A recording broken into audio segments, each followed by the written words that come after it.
Ed è guardando l'amichevole dell'Inter e di Atalanta Juventus che è arrivata la triste notizia. Perdiamo, per quanto mi riguarda, un altro pezzo di infanzia. Sapete, una figura che, almeno nel mio caso, ma credo per quelli ancora più datati del sottoscritto, una figura che ci ha veramente accompagnato per anni e anni, che ci ha visto crescere e oggi ci lascia Pippo Baudo un gigante, un gigante. Io quando penso proprio allo strumento, alla TV, forse una delle prime figure che mi viene in mente è proprio lui, perché c'era da quando la TV era in bianco e nero, tubo cattolico, ha vissuto tutte le tappe e sicuramente non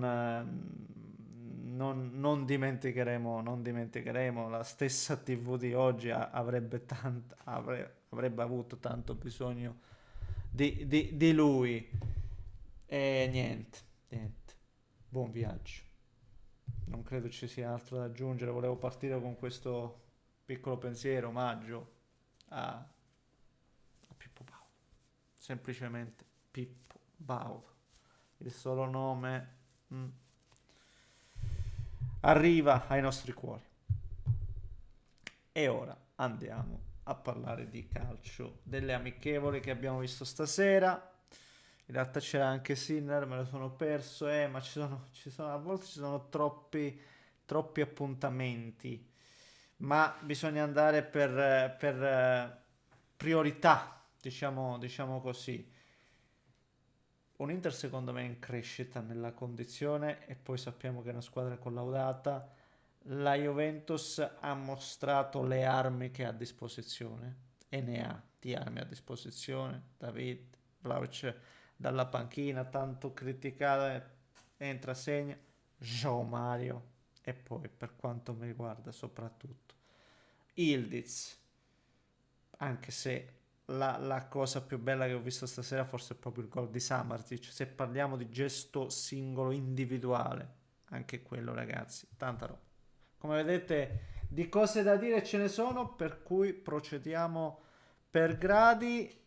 Prima di partire vi invito a lasciare un like, a iscrivervi al lasciare like per il tanto citato algoritmo che come al solito ci mette i bastioni fare ruote. Iscrivetevi per seguire i prossimi contenuti. A proposito di prossimi contenuti, domani sera abbiamo anche il Milan in Coppa Italia che seguiremo. Attenzione perché tornano alcune live, per cui vi rimando tutti al gruppo Telegram che ho creato. Vi mando il link di invito sotto, credo sia in descrizione, magari anche nel primo commento, vediamo un po'. Andate lì perché verrete notificati, visto che qui ogni tanto la campanella salta e tutto il resto, ma lì vi aggiorno perché domani molto probabilmente facciamo anche la live e ci guardiamo insieme magari qualche partita. Per cui rimanete veramente connessi. Grazie veramente per il supporto. Parto un attimo dalla Juve, poi sull'Inter ho già segnato un po' di cose che volevo dire, quindi me le tengo lì buone.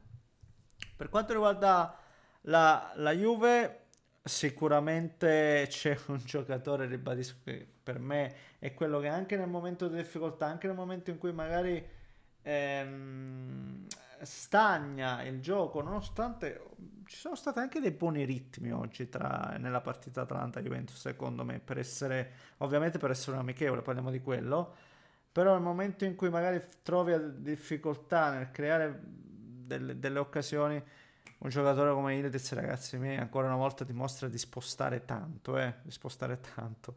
E è una cosa che sa spostare molto bene anche la palla.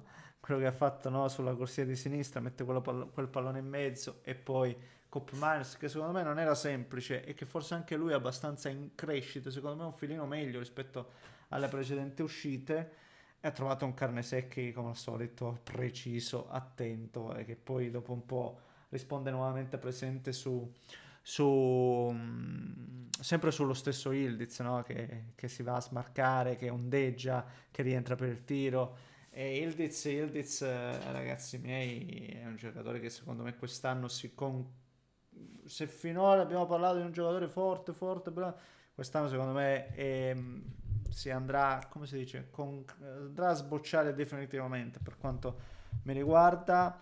Grandissima la partita dall'altro lato di Ian che per gran parte, per quasi interamente, è riuscita a oscurare le offensive juventine su tutti David.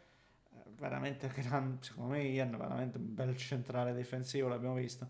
Eppure poi nel finale David segna un grande gol d'attaccante. Cioè lo vedi che ancora non c'è, non è brillante, eppure ha fatto un grande gol d'attaccante David. Quello è il gol proprio dell'attaccante che quando arriva la palla in aria si inventa il gesto tecnico per metterla dentro.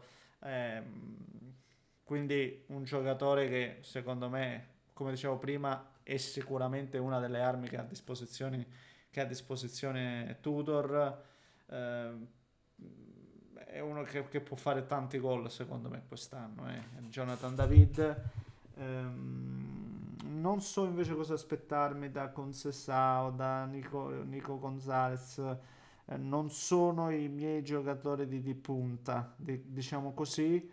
Attenzione invece a Joe Mario, Joe Mario che oggi è entrato, ha fatto un bel coast to coast, si è inserito bene, davvero quinto, molto molto bene, ha servito la palla con i tempi giusti a Vlahovic, che comunque in questa pre-season ha fatto 3 gol, che in qualche modo, no, vuole, no, dimostrare sempre comunque a tutti che voi criticatemi, io provo a fare qualcosa, provo a mettervi la pulce nell'orecchio e credo che in questa pre-season un minimo ci sia senza ombra di dubbio riuscito. Dietro secondo me è cresciuto, sta crescendo anche Bremer, che è un giocatore che quest'anno dimostrerà a tutti che l'averlo e il non averlo fa tanta tanta differenza e già qualche infarinatura l'abbiamo vista.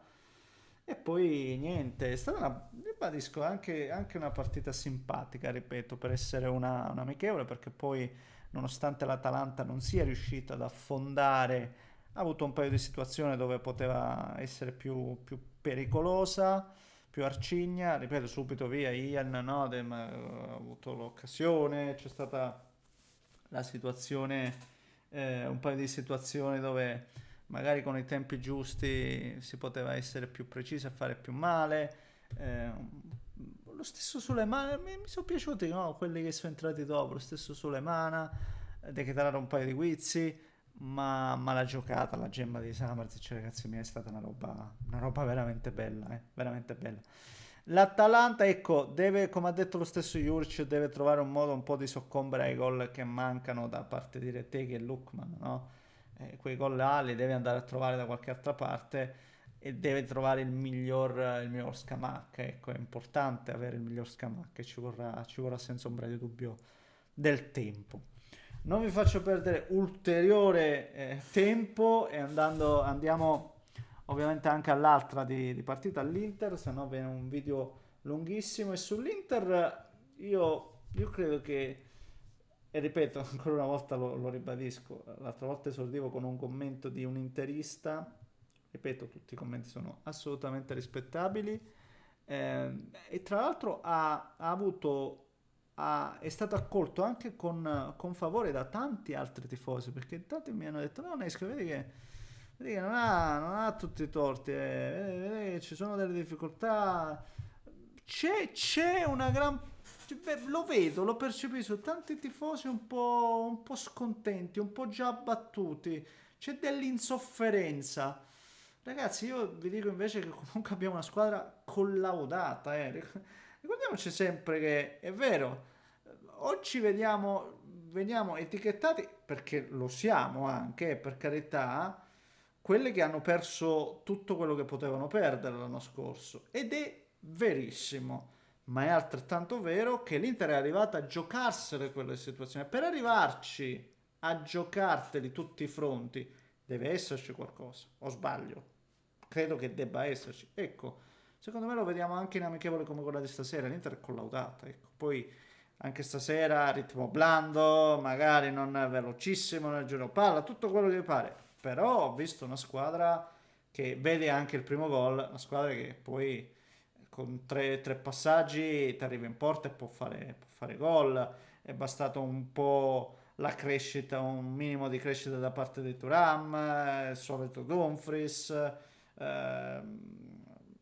Ragazzi, capisco che ci sia, come ho detto prima, dell'insofferenza, ma non fasciamoci la testa prima di rompercela, perché ancora deve iniziare il campionato e sentire tutta questa insoddisfazione neanche no. Attenzione, io sono il primo a essere negativo, però vedo anche tanti movimenti del corpo positivi. Ecco, ve ne dico uno. Bonni lo inquadrano a fine partita quasi, no, spento è sbagliato, quasi col ghigno, con un viso dove gli si legge un rimprovero a se stesso. C'è un giocatore che oggi quando aveva 20 minuti a disposizione che gli ha concesso il mister, no, da mettere quasi rabbioso nei suoi confronti perché voleva dimostrare di più. E io quando leggo queste cose, perché si leggono, ragazzi, se ci fate caso, lo stesso Pio Esposito, quando leggi questi atteggiamenti anche del corpo, ribadisco, sono buoni segnali. Ecco, questi sono buoni segnali e io mi voglio assolutamente aggrappare a questi.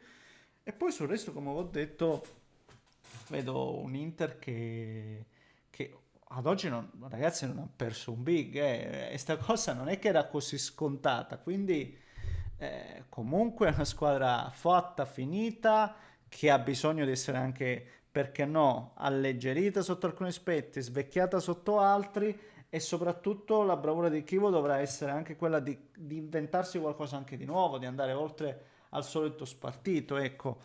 Però questa è una squadra che sicuramente parte da un'ottima base, ecco, perché ma adesso mi sembra tutto da buttare, no, è che diamine, cioè, si passa come al solito da un eccesso all'altro, lo posso anche capire. Comunque, ribadisco, bellissimo il gol in combinazione, ma bellissimo anche l'altro di gol perché vi fa vedere la transizione, come l'Inter può attaccare ed essere pericolosa. Poi un altro ottimo segnale, finalmente non abbiamo subito gol ed era importante, visto che nella pre-season non era mai capitato. Oggi più solidi, più attenti, più incisivi. Ecco, con l'arrivo dell'inizio di stagione la squadra l'ho vista in crescita, questo secondo me è un buon segnale. Ha provato Susic come playmaker, diciamo per quanto mi riguarda. L'unico forse neo aspetto leggermente che continua a vedere con un po' di rassegnazione, non lo so, Luis Enrique oggi sembra un investimento che pare non essere azzeccato, ribadisco, troppo presto, assolutamente, che sia chiaro, però se proprio devo dire una cosa che non mi torna è proprio Luis Enrique, onestamente, anche oggi fatica sotto tutti i punti di vista, non arriva una mezza palla in aria, sbaglia proprio tecnicamente, ma quello ci può stare. Però lo vedo come se l'Inter davvero fosse troppo per lui. Mi dà questa idea qua. Eh, per esempio, oggi lo vedo molto indietro rispetto a tanti altri. Lo stesso Zaleschi. Io Zaleschi quando lo vedo giocare, comunque vedo un giocatore che ci vuole provare, che è anche svelto di gamba e che prova a creare sempre qualcosa. Luis Enrique proprio vedo che fa fatica per quanto mi riguarda. Però, ribadisco, del potenziale c'è sicuramente, lo abbiamo visto a Marsiglia, certo che l'Inter è un'altra cosa, però calma, diciamo solo calma. Va bene, signori miei, questo è, fatemi sapere cosa ne pensate voi, un grande abbraccio e nuovamente un saluto a Pippo Baudo, grande colonna portante della televisione italiana. Vi ricordo anche che trovate il link per seguirmi, per unirvi al gruppo Telegram dove non ve ne pentirete, sarete aggiornati di tante cose interessanti. Un grande abbraccio, Daneschi.